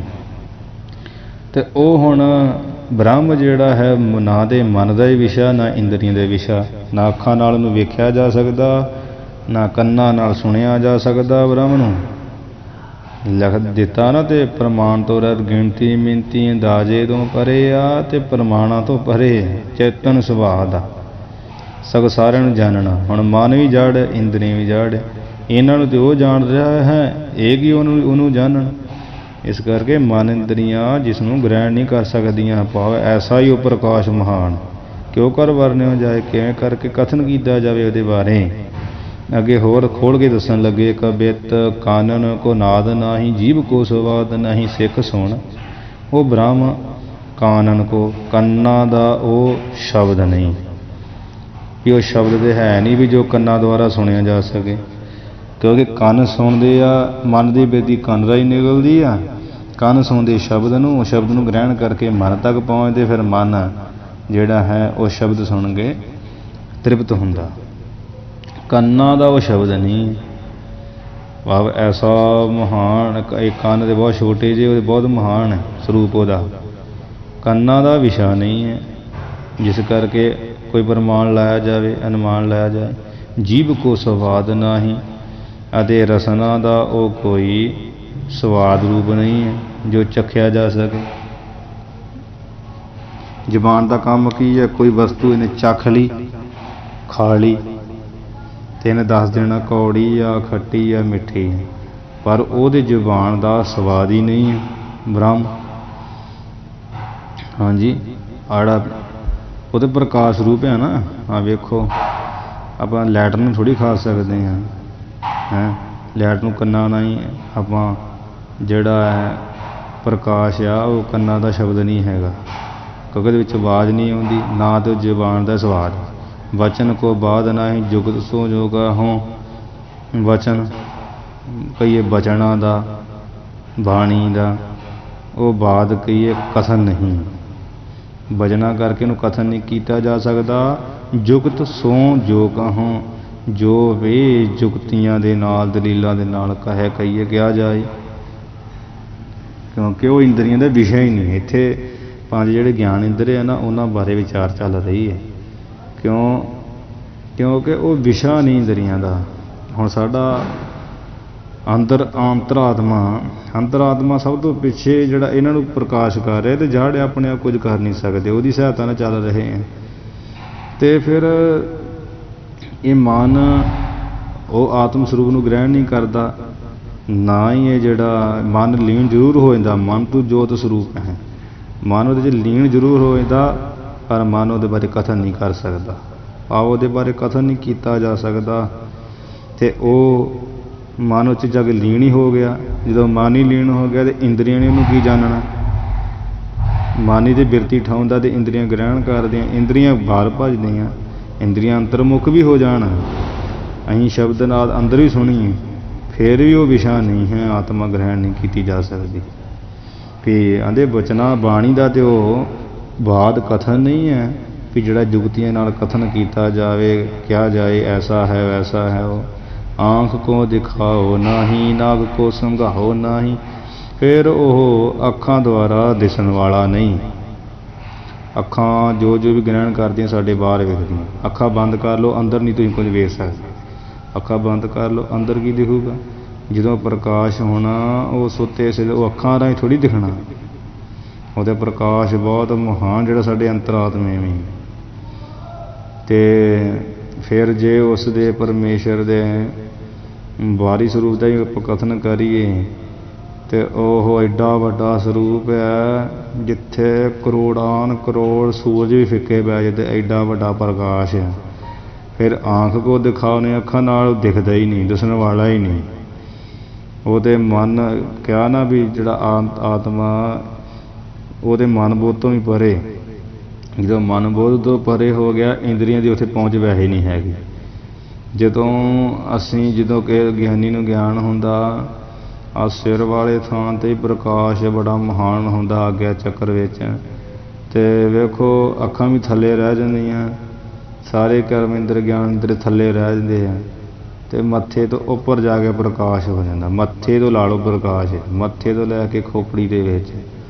ਹੁਣ ਅੱਖਾਂ ਉੱਥੇ ਅੰਦਰ ਕਿਵੇਂ ਵੇਖਣਗੀਆਂ ਪ੍ਰਕਾਸ਼ ਨੂੰ? ਅੱਖਾਂ ਨਾਲ ਦਿਸਣ ਵਾਲਾ ਨਹੀਂ, ਭਾਵ ਅੱਖਾਂ ਉੱਥੇ ਕੰਮ ਨਹੀਂ ਕਰਦੀਆਂ। ਨਾਗ ਕੋ ਸੰਘਾਓ ਨਾਹੀ, ਨੱਕ ਦੁਆਰਾ ਸੁੰਘਣ ਵਾਲੀ ਉਹ ਵਸਤੂ ਨਹੀਂ। ਪ੍ਰਕਾਸ਼ ਆਪਾਂ ਸੁੰਘ ਥੋੜ੍ਹੀ ਸਕਦੇ ਹਾਂ, ਪਰ ਬਾਹਰੀ ਪ੍ਰਕਾਸ਼ ਵੀ ਆਪਾਂ ਸੁੰਘ ਨਹੀਂ ਸਕਦੇ। ਕੈਸਾ ਪ੍ਰਕਾਸ਼ ਹੈ, ਮਿੱਠਾ ਆ, ਖੱਟਾ ਆ, ਕਿੱਦਾਂ ਦਾ? ਭਾਵ ਇਹ ਜਿਹੜੀਆਂ ਇੰਦਰੀਆਂ ਨਾ ਸ਼ਬਦ ਸਪਰਸ਼ ਰੂਪ ਰਸ ਗੰਧ ਵਿਸ਼ੇ ਨੂੰ ਗ੍ਰਹਿਣ ਕਰਦੀਆਂ, ਤੇ ਉਹ ਇਹਨਾਂ ਵਿਸ਼ਿਆਂ ਤੋਂ ਪਰੇ ਆ, ਨੱਕ ਦੇ ਨਾਲ ਸੁੰਘਿਆ ਨਹੀਂ ਜਾਂਦਾ। ਕਰ ਕੋ ਗਹਾਓ ਨਾਹੀ, ਪਾਏ ਕੀ ਨਾ ਰੋਕ ਹੈ, ਹੱਥਾਂ ਕਰਕੇ ਗਹਾਓ ਨਾਹੀ, ਗ੍ਰਹਿਣ ਪਕੜਿਆ ਨਹੀਂ ਜਾ ਸਕਦਾ, ਪ੍ਰਕਾਸ਼ ਤੁਸੀਂ ਫੜ ਨਹੀਂ ਸਕਦੇ ਹੱਥਾਂ ਨਾਲ। ਪਾਏ ਕੀ ਨਾ ਰੋਕ ਹੈ, ਪੈਰਾਂ ਦਾ ਵੀ ਵਿਸ਼ਾ ਨਹੀਂ ਹੈ ਜੋ ਚੱਲ ਕੇ ਰੋਕਿਆ ਜਾ ਸਕੇ। ਇਹਨੂੰ ਪਾਏ ਪਾਠ ਕਰਨਾ, ਆਪੇ ਕੰਨਾਂ ਉੱਤੇ ਬਿੰਦੀ ਜਾਈ ਆ, ਪਾਏ ਜਿਹੜੀ ਸਿਆਰੀ ਨਾਲ, ਪਾਏ ਕੀ ਰੋਕ ਹੈ, ਪਾਏ ਕੀ ਨਾ ਰੋਕ ਹੈ, ਪੈਰਾਂ ਦੀ ਉਹਨੂੰ ਕੋਈ ਰੋਕ ਨਹੀਂ ਹੈ, ਪੈਰਾਂ ਨਾਲ ਪੈਰਾਂ ਦਾ ਵਿਸ਼ਾ ਨਹੀਂ ਹੈ ਜਿਹੜਾ ਕਰਕੇ ਵੀ ਤੁਸੀਂ ਰੋਕ ਸਕੋ। ਜੇ ਆਤਮਾ ਰੂਪ ਨੂੰ ਵੀ ਸਮਝੀਏ ਤੇ ਵੇਖੋ ਸਾਡੇ ਅੰਦਰ ਹੀ ਆ, ਤੇ ਅੰਦਰ ਪੈਰਾਂ ਦੀ ਲੋੜ ਨਹੀਂ। ਤੇ ਜੇ ਬਾਹਰੀ ਤੌਰ 'ਤੇ ਪ੍ਰਕਾਸ਼ ਨੂੰ ਤੁਸੀਂ ਵੇਖ ਲਓ, ਜਿੱਥੇ ਜਿੱਥੇ ਪੈਰ ਰੱਖ ਕੇ ਪ੍ਰਕਾਸ਼ ਉੱਤੇ ਆ ਜਾਣਾ, ਤੁਸੀਂ ਪ੍ਰਕਾਸ਼ ਨੂੰ ਨਹੀਂ ਰੋਕ ਸਕਦੇ, ਪ੍ਰਕਾਸ਼ ਸਗੋਂ ਪੈਰਾਂ ਦੇ ਉੱਤੇ ਆ ਜਾਣਾ। ਪੈਰਾਂ ਕਰਕੇ ਰੋਕ ਨਹੀਂ ਹੈ, ਹੱਥਾਂ ਨਾਲ ਪ੍ਰਕਾਸ਼ ਦੀ ਪਕੜ ਨਹੀਂ, ਹੱਥਾਂ ਨਾਲ ਉਹਨੂੰ ਪਕੜਿਆ ਨਹੀਂ ਜਾਂਦਾ। ਮਨ ਕਰ ਗਿਆਨ ਨਾਹੀਂ, ਬੁੱਧ ਅਨੁਮਾਨ ਨਾਹੀਂ, ਫਿਰ ਉਹ ਬ੍ਰਹਮ ਮਨ ਕਰਕੇ ਵੀ ਉਹ ਗਿਆਨ ਦਾ ਵਿਸ਼ਾ ਨਹੀਂ, ਉਹ ਗਿਆਨ ਦਾ ਵਿਸ਼ਾ ਨਹੀਂ ਹੈ। ਬੁੱਧ ਅਨੁਮਾਨ ਨਾਹੀਂ, ਜੋ ਮਨ ਕਰਕੇ ਮੰਨਿਆ ਜਾਏ, ਤੇ ਬੁੱਧ ਅਨੁਮਾਨ ਨਾਹੀਂ, ਬੁੱਧੀ ਦੁਆਰਾ ਅਨੁਮਾਨ ਰੂਪ ਨਹੀਂ ਹੈ, ਜੋ ਬੁੱਧੀ ਦੇ ਅਨੁਮਾਨ ਦੁਆਰਾ ਜਾਣਿਆ ਜਾਏ। ਜਿਵੇਂ ਵੇਖੋ ਸਾਡੇ ਕੋਲ ਇਹ 5-6 ਦੀ ਤਾਕਤਾਂ, ਮਨ, ਬੁੱਧ ਤੇ ਜਿਹੜਾ ਵਾ 5 ਗਿਆਨ ਇੰਦਰ, ਇਹ ਸਾਡੇ ਕੋਲ ਇਹ ਮੁੱਖ ਆ ਜਿਹੜੇ ਅਸੀਂ ਜਿਹਦੇ ਨਾਲ ਹੀ ਕੋਈ ਵੀ ਸੰਸਾਰ ਦੀ ਵਸਤੂ ਗ੍ਰਹਿਣ ਕਰਨੀ ਹੈ, ਜਿਹਦਾ ਨਿਸ਼ਚੇ ਕਰਨਾ। ਮਨ ਕੋਈ ਵਸਤੂ ਗ੍ਰਹਿਣ ਕਰਦਾ ਜਦੋਂ, ਫਿਰ ਉਹ ਸੰਕਲਪ ਵਿਕਲਪ ਬਿਰਤੀ ਕਰਦਾ, ਇਹ ਠੀਕ ਹੈ ਕਿ ਨਹੀਂ ਹੈ। ਤੇ ਬੁੱਧੀ ਇਹਦਾ ਨਿਰਣਾ ਕਰਦੀ ਆ। ਬਿਰਦੀ ਨੇ ਜੋ ਨਿਬੇੜਾ ਕਰਤਾ, ਨਿਸ਼ਚਾ ਕਰਤਾ ਵੀ ਠੀਕ ਹੀ ਠੀਕ ਹੈ, ਤੇ ਉਹ ਉੱਥੇ ਖਲਾਸੀ ਕਿ ਉਹ ਨਿਰਣਾ ਹੋ ਗਿਆ, ਨਹੀਂ ਹੈ ਤੇ ਨਹੀਂ ਹੈ। ਤੇ ਬੁੱਧੀ ਮਨ ਕਰਕੇ ਗਿਆਨ ਦਾ ਵਿਸ਼ਾ ਨਹੀਂ। ਮਨ ਉੱਤੇ ਸੰਕਲਪ ਵਿਕਲਪ ਨਹੀਂ ਕਰ ਸਕਦਾ। ਪਹਿਲਾਂ ਦੱਸਿਆ ਮਨ ਲੀਨ ਜ਼ਰੂਰ ਹੋ ਜਾਊਗਾ, ਪਰ ਮਨ ਉਹਦਾ ਕਥਨ ਨਹੀਂ ਕਰ ਸਕਦਾ। ਮਨ ਕਰਕੇ ਗਿਆਨ ਦਾ ਵਿਸ਼ਾ ਨਹੀਂ ਹੈ। ਤੇ ਬੁੱਧ ਅਨੁਮਾਨ ਨਹੀਂ। ਬੁੱਧੀ ਕਰਕੇ ਕੋਈ ਅਨੁਮਾਨ ਪ੍ਰਮਾਣ ਨਹੀਂ ਲਾਇਆ ਜਾ ਸਕਦਾ। ਜਿਵੇਂ ਅਨੁਮਾਨ ਹੁੰਦਾ ਵਾ, ਅਨੁਮਾਨ ਸੱਚਾ ਵੀ ਹੋ ਸਕਦਾ, ਝੂਠਾ ਵੀ ਹੋ ਸਕਦਾ। ਅਨੁਮਾਨ ਕੀ ਹੁੰਦਾ ਵਾ, ਜਿਵੇਂ ਦੂਰ ਕਿਤੇ ਅੱਗ ਬਲ ਰਹੀ ਹੈ, ਆਪਾਂ ਕਹਿੰਦੇ ਹਾਂ ਵੀ ਫਸਲ ਨੂੰ ਲੱਗੀ, ਕੋਈ ਕਹਿੰਦਾ ਨਹੀਂ ਮਕਾਨ ਨੂੰ ਲੱਗੀ, ਪਰ ਇਹ ਗੱਲ ਪੂਰੀ ਅਨੁਮਾਨ ਅੰਦਾਜ਼ਾ ਹੀ ਹੈ ਵੀ ਮਕਾਨ ਨੂੰ ਲੱਗੀ ਕਿ ਫਸਲ ਨੂੰ ਲੱਗੀ। ਇਹ ਉੱਥੇ ਜਾਇਆ ਪਤਾ ਲੱਗੂ ਫਸਲ ਨੂੰ ਲੱਗੀ ਆ ਕਿ ਮਕਾਨ ਨੂੰ ਲੱਗੀ। ਹੋ ਸਕਦਾ ਕਚਰੇ ਨੂੰ ਲੱਗੀ ਹੋਵੇ, ਪਰ ਅਨੁਮਾਨ ਉੱਥੇ ਜਾ ਕੇ ਝੂਠਾ ਵੀ ਹੋ ਸਕਦਾ। ਜੇ ਫਸਲ ਨੂੰ ਤਾਂ ਚਲੋ ਠੀਕ ਹੈ, ਆਹ ਅਨੁਮਾਨ ਅੰਦਾਜ਼ਾ ਹੀ ਹੁੰਦਾ, ਸੱਚਾ ਵੀ ਹੋ ਸਕਦਾ, ਝੂਠਾ ਵੀ ਹੋ ਸਕਦਾ।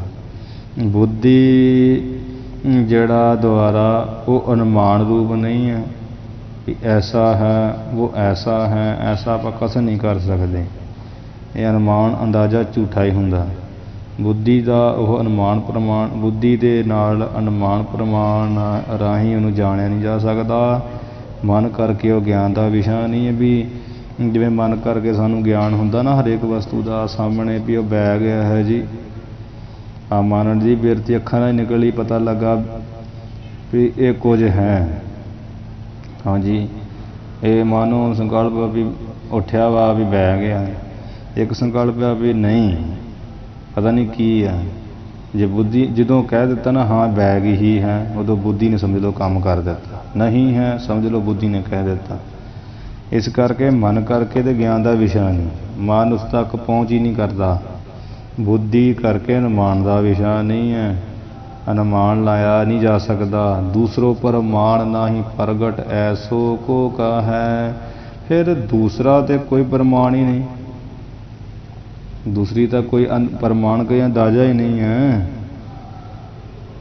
प्रगट जो प्रगट करके ऐसा कहिए कोई कह सके, ऐसो को कहे कोई ऐसा कहे कि ब्रह्म ऐसा है। मन करके ज्ञान का विषय नहीं। साढ़े को तो इन्नी ताकत आ ना, पंज ज्ञान इंद्रे मन के बोध, मन संकल्प विकल्प जो वेखे हो जू, बुद्धि का निर्णय कर दो, निश्चय कर दो कि ठीक है ही। ਅੱਖਾਂ ਉਹਨੂੰ ਗ੍ਰਹਿਣ ਕਰ ਲੈਣਗੀਆਂ ਵਿਸ਼ੇ ਨੂੰ, ਅਤੇ ਅੱਖਾਂ ਤਾਂ ਹੁਣ ਸ਼ਬਦ ਸਪਰਸ਼ ਰੂਪ ਰਸ ਗੰਧ ਨੂੰ ਕਰਦੀਆਂ ਗ੍ਰਹਿਣ। ਮਨ ਬਿਰਤੀਆਂ ਬਣਾਈ ਜਾਂਦਾ, ਬੁੱਧੀ ਨਿਰਣੈ ਕਰੀ ਜਾਂਦੀ, ਅਤੇ ਉਹ ਤੇ ਆ ਪ੍ਰਮਾਣਾਂ ਤੋਂ ਰਹਿਤ ਹੈ। ਅਤੇ ਮਨ ਅਤੇ ਬੁੱਧ ਅਤੇ ਪੰਜ ਗਿਆਨ ਇੰਦਰੀ ਪ੍ਰਮਾਣ ਹੀ ਲਾ ਸਕਦੇ, ਹੋਰ ਕੁਝ ਨਹੀਂ ਕਰ ਸਕਦੇ। ਅੰਦਾਜ਼ੇ ਗਿਣਤੀਆਂ ਮਿਣਤੀਆਂ ਹੀ ਕਰ ਸਕਦੇ, ਅਤੇ ਉਹ ਇਹਨਾਂ ਚੀਜ਼ਾਂ ਤੋਂ ਪ੍ਰਮਾਣ ਤੋਂ ਰਹਿਤ ਹੈ। ਫਿਰ ਜਦੋਂ ਇਹ ਨਹੀਂ ਉਸ ਤੱਕ ਪਹੁੰਚ ਕਰਦੇ, ਦੂਸਰਾ ਕੋਈ ਪ੍ਰਮਾਣ ਹੀ ਨਹੀਂ ਹੈ ਪ੍ਰਗਟ ਕਰਕੇ ਕੋਈ ਕਹਿ ਸਕੇ ਵੀ ਬ੍ਰਹਮ ਐਸਾ ਹੈ, ਉਹਦੇ ਬਾਰੇ ਵਿਚਾਰ ਇਹ ਨਹੀਂ ਕਹਿ ਸਕਦਾ ਕੋਈ। ਆ ਸੱਤ ਪਰ ਪੰਚ ਕੈਸੇ ਸੱਤ ਪਹਿਚਾਨੇ ਆਪ, ਇਹ ਜਿਹੜਾ ਪਰ ਕਹੀਏ ਵਿਸ਼ੇਸ਼ ਕਰਕੇ, ਪੰਜ ਕਹੀਏ ਪੰਜ ਤੱਤਾਂ ਦਾ ਬਣਿਆ ਸਰੀਰ, ਇਹ ਅਸਤ ਨਾਸਵਾਨ ਝੂਠਾ ਹੈ। ਕੈਸੇ ਸੱਤ ਪਹਿਚਾਨੇ ਆਪ, ਫਿਰ ਕਿਸ ਤਰ੍ਹਾਂ ਜੋ ਸਤ ਸਰੂਪ ਆਪ ਕਹੀਏ ਆਪਣਾ ਆਪਾ ਆਤਮਾ, ਉਹਨੂੰ ਇਹ ਪਹਿਚਾਣੇ, ਕਿਵੇਂ ਪਛਾਣੇ। ਹਾਂਜੀ, ਤੇ ਅਸਤ ਪਰ ਪੰਜ ਵਿਸ਼ੇਸ਼ ਕਰਕੇ ਪੰਜ ਤੱਤਾਂ ਤੋਂ ਬਣਿਆ ਜੋ ਇਹ ਸੰਸਾਰ ਜਗਤ ਹੈ, ਇਹ ਝੂਠਾ ਨਾਸਵਾਨ ਹੈ। ਜੋ ਝੂਠਾ ਹੈ ਉਹ ਕਿਸ ਤਰ੍ਹਾਂ ਸਤ ਸਰੂਪ ਨੂੰ, ਪਰਮਾਤਮਾ ਨੂੰ ਜਿਹੜਾ ਹੈ ਆਪਣੇ ਸਤ ਸਰੂਪ ਨੂੰ ਜਾਣੇ। ਕਿਉਂਕਿ ਝੂਠੇ ਨੇ ਝੂਠੇ ਨੂੰ ਜਾਣਨਾ, ਸੱਚ ਨੂੰ ਨਹੀਂ ਜਾਣ ਸਕਦਾ। ਝੂਠਾ ਝੂਠਾ ਹੀ ਹੈ, ਸੱਚ ਸੱਚ ਹੀ। ਆਪੇ ਸੁਖ ਜਾਣੇ ਦੂਜੋ ਮਾਨੇ ਬਿਨ ਕੋ ਕਹੈ, ਉਹ ਪਰਮਾਤਮਾ ਹੀ ਆਪਣੇ ਸੁਖ ਨੂੰ ਆਪ ਹੀ ਜਾਣਦਾ। ਮਾਨੇ ਬਿਨ ਕੋ ਕਹੈ, ਦੂਜੋ ਮਾਨੇ, ਫਿਰ ਕੋਈ ਦੂਜਾ ਜੋ ਸੰਸਾਰ ਹੈ ਉਹ ਮਾਨੇ ਬਿਨਾ ਦੱਸ ਕੌਣ ਕਹੇ, ਕੀ ਕਹਿਣਾ ਕਹੀਏ। ਮੰਨੇ ਤੋਂ ਬਿਨਾ ਉਹਨੂੰ ਸੰਸਾਰ ਨੂੰ ਕੀ ਕਹਿਣਾ ਕਰੇ। ਆਪੇ ਸੁਖ ਜਾਣੇ ਦੂਜੋ ਮਾਨੇ। ਆਪੇ ਜਿਹੜਾ ਹੈ ਨਾ ਪਰਮਾਤਮਾ ਆਪਣੇ, ਕਈ ਇੱਥੇ ਸੁਖਦਾਰ ਸੁਖਦੇਵ ਮੁਨੀ ਜੀ ਲਾਉਂਦੇ, ਜੋ ਜਿਨ੍ਹਾਂ ਨੇ ਗ੍ਰੰਥ ਲਿਖਿਆ, ਸੁਖਦੇਵ ਸਿੰਘ ਜੀ ਕਹਿੰਦੇ ਵੀ ਆਪੇ ਜਾਣੇ, ਜੋ ਆਪਣੇ ਆਪ ਨੂੰ ਸੁਖ ਸਰੂਪ ਜਾਣੇ, ਉਹ ਦੂਜੋ ਮਾਨੇ, ਉਹ ਸੰਸਾਰ ਨੂੰ ਦੂਜਾ ਕਰਕੇ ਮੰਨਦਾ। ਬਿਨ ਕੋ ਕਹੇ ਮਾਨੇ, ਫਿਰ ਮਾਨੇ ਬਿਨ, ਮੰਨੇ ਤੋਂ ਬਿਨਾ ਕੌਣ ਕੀ ਕਹੇ ਵੀ ਇਹ ਮੇਰਾ ਸਰੀਰ ਜਿਹੜਾ ਪਰਪੰਚ ਹੈ, ਸੰਸਾਰ ਇਸ ਦਾ ਅਸਾਤੇ ਆ, ਉਹ ਬ੍ਰਹਮ ਸਾਤੇ ਆ। ਪਰ ਇਹਦਾ ਮੁੱਖ ਅਰਥ ਸੁੱਖ ਤੋਂ ਹੀ ਲੈਣਾ ਵੀ ਉਹ ਪਰਮਾਤਮਾ ਆਪਣੇ ਸੁੱਖ ਨੂੰ ਆਪ ਹੀ ਜਾਣਦਾ। ਤੇ ਦੂਜੋ ਮਾਨੇ, ਦੂਜਾ ਜੋ ਸੰਸਾਰ ਆ ਉਹ ਵੀ ਮੰਨੇ, ਉਹ ਮੰਨੇ ਤੋਂ ਬਿਨਾ, ਦੂਜਾ ਜੋ ਸੰਸਾਰ ਉਹਨੂੰ ਅਸਾਧ ਮੰਨੇ ਤੋਂ ਬਿਨਾ ਕੋਈ ਕੀ ਕਹੇ। ਹਾਂਜੀ, ਆਪੇ ਸੁੱਖ ਜਾਣੇ, ਆਪਣੇ ਸੁੱਖ ਨੂੰ ਬ੍ਰਹਮ ਆਪ ਹੀ ਜਾਣਦਾ। ਦੂਜਾ ਜੋ ਹੈ ਨਾ ਸੰਸਾਰ, ਉਹਨੂੰ ਝੂਠਾ ਮੰਨੇ ਤੋਂ ਬਿਨਾ ਕੋਈ ਕੀ ਕਹੇ ਵੀ ਇਹ ਦੁੱਖ ਰੂਪ ਹੈ, ਅਸਤ ਰੂਪ ਹੈ। ਇਹ ਤੇ ਕੋਈ ਜਾਣੇ ਤੇ ਫੇਰ ਹੀ ਮੰਨੇ ਨਾ। ਅਸਤ ਪਰ ਪੰਚ ਕੈਸੇ ਸਤ ਪਹਿਚਾਨੇ ਆਪ। ਹਾਂਜੀ, ਇਹ ਜਿਹੜਾ ਸੰਸਾਰ ਆ ਇਹ ਤੇ ਪਰਪੰਚ ਵਿਸ਼ੇਸ਼ ਕਰਕੇ ਪੰਜ ਤੱਤਾਂ ਤੋਂ ਬਣਿਆ ਕੀ ਆ ਜਗਤ ਸੰਸਾਰ, ਇਹ ਹੈ ਅਸਤ। ਤੇ ਸਤ ਕੀ ਆ? ਬ੍ਰਹਮ। ਸਤ ਕੀ ਆਪਣਾ ਸਰੂਪ। ਕੈਸੇ ਸਤ ਪਹਿਚਾਨੇ ਆਪ, ਆਪਣੇ ਸਤ ਸਰੂਪ ਨੂੰ ਕੈਸੇ ਕਿਸ ਤਰ੍ਹਾਂ ਪਛਾਨਣਾ ਕਰੇ।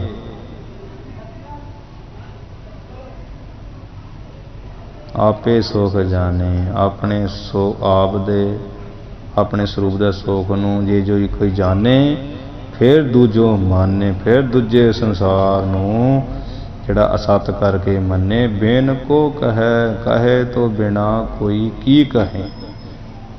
ਹਾਂਜੀ, ਮਾਨੇ ਬਿਨ, ਮੰਨੇ ਤੋਂ ਬਿਨਾ ਕੀ ਕਹਿਣਾ ਕਹੀਏ ਵੀ ਤੇਰਾ ਜਿਹੜਾ ਸਰੂਪ ਉਹਦੇ ਸਤ ਸਰੂਪ ਹੈ, ਇਹ ਸੰਸਾਰ ਜਿਹੜਾ ਅਸਤ ਸਰੂਪ ਹੈ, ਜਗਤ ਅਸਤ ਸਰੂਪ, ਅਸਤ ਰੂਪ ਹੈ।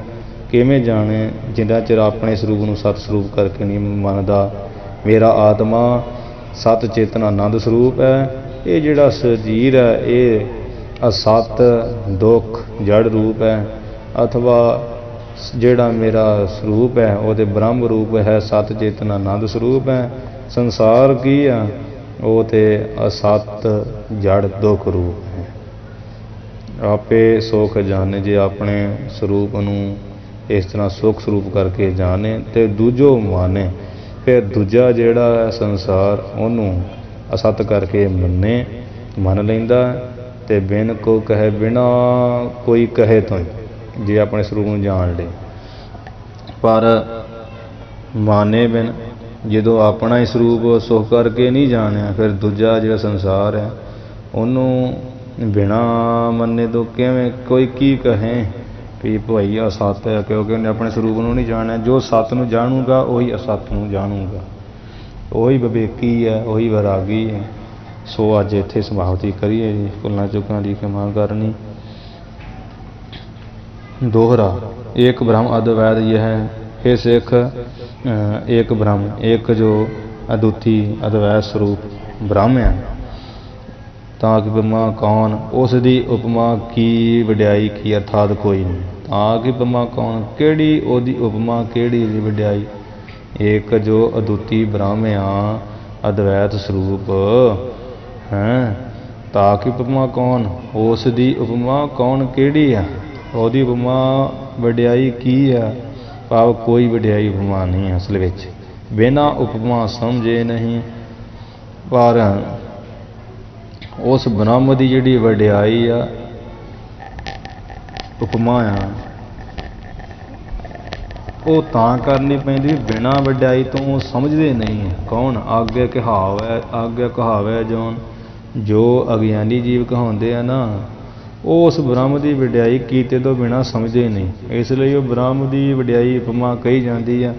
ਭਾਵ ਜਿੰਨਾ ਚਿਰ ਉਹਨਾਂ ਨੂੰ ਉਹਦੀ ਵਡਿਆਈ ਵੀ ਉਹ ਸਤ ਚੇਤਨ ਆਨੰਦ ਸਰੂਪ ਆ, ਵਿਨਾਸ਼ੀ ਪਰਿਪੂਰਨ ਆ, ਉਹਨਾਂ ਚਿਰ ਗਿਆਨੀ ਉਹਨੂੰ ਸਮਝੇ ਕੱਖ ਨਹੀਂ। ਜੇ ਆਪਾਂ ਨਾ ਕਵਾਂਗੇ, ਜੇ ਅਸੀਂ ਇਹ ਕਵਾਂਗੇ ਜੇ ਜਾਂ ਤੂੰ ਹੋ ਜਾ ਬ੍ਰਹਮ ਆ, ਤੇ ਉਹਨੇ ਕੀ ਮੰਨਣਾ ਬ੍ਰਾਹਮਣ। ਜਦੋਂ ਅਸੀਂ ਕਵਾਂਗੇ ਭਾਈ ਜੀ ਪ੍ਰਿਥਵੀ ਤੇਰੀ ਤੇ ਹਾਲਤ ਇਹੋ ਜਿਹੀ, ਤੂੰ ਤੇ 6 ਵਿਕਾਰਾਂ ਵਾਲਾ ਖੱਟ ਵਿਕਾਰੀ ਹੈ, ਤੂੰ ਨਾਸਵਾਨ ਹੈ, ਤੂੰ ਜੜ ਰੂਪ ਹੈ, ਤੂੰ ਦੁੱਖ ਰੂਪ ਹੈ, ਤੂੰ ਅਸਤ ਨਾਸਵਾਨ ਰੂਪ ਹੈ, ਤੇਰਾ ਸਰੀਰ ਨਾਸਵਾਨ ਰੂਪ ਹੈ।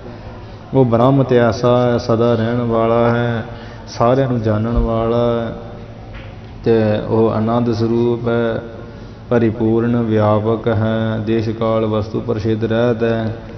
ਫਿਰ ਹੀ ਜਿਹੜਾ ਉਹਨੂੰ ਕੋਈ ਯਕੀਨ ਹੋਊਗਾ ਨਾ ਵੀ ਮੇਰੇ ਤੋਂ ਵੱਖਰਾ ਕੋਈ ਹੈ, ਮੈਂ ਉਹਦੇ, ਕਿਉਂਕਿ ਵੱਡੇ ਦੇ ਅਧੀਨ ਸਾਰੇ ਹੁੰਦੇ, ਫਿਰ ਉਹ ਅਧੀਨ ਹੋਊਗਾ।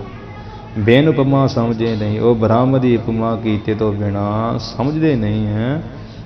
ਅੱਗੇ ਕਹਾਵੈ ਜੌਨ, ਜੌਨ ਕਹੀਏ ਜਿਹੜੇ ਅਗਿਆਨੀ ਕਹਾਉਂਦੇ ਨਾ ਆਪਣੇ ਆਪ 'ਚ, ਉਹ ਉਪਮਾ ਤੋਂ ਬਿਨਾਂ ਸਮਝਦੇ ਨਹੀਂ ਹੈ। ਉਹਨਾਂ ਚਿਰ ਆਪਣੇ ਸਰੂਪ ਦੀ ਲਖਤਾ ਕਰ ਲਈ ਤਿਆਰ ਹੁੰਦੇ ਨਹੀਂ।